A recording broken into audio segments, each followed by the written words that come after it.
Morning, folks. Remember, I'm not just a human psychologist, I'm a chicken psychologist. Now, tell me about what? Tell me about when your feelings of being smaller than the other chickens started. Oh, when they got bigger than you? This one was mixed in with those, and it ended up being this.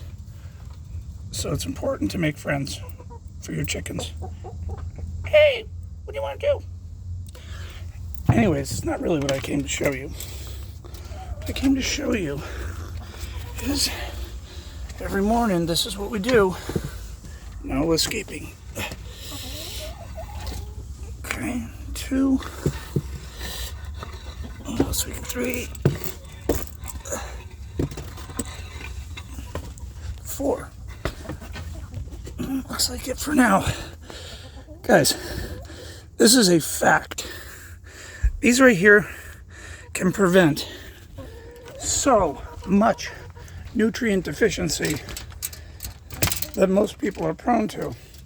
This has a lot of this stuff. This is the equivalent of nature's multivitamin.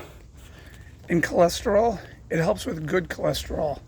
In the yolks, eat the yolks. The yolks have a lot of trace minerals, micronutrients, and the healthy fats on top of that. Anyways, hope you guys are good. Love you.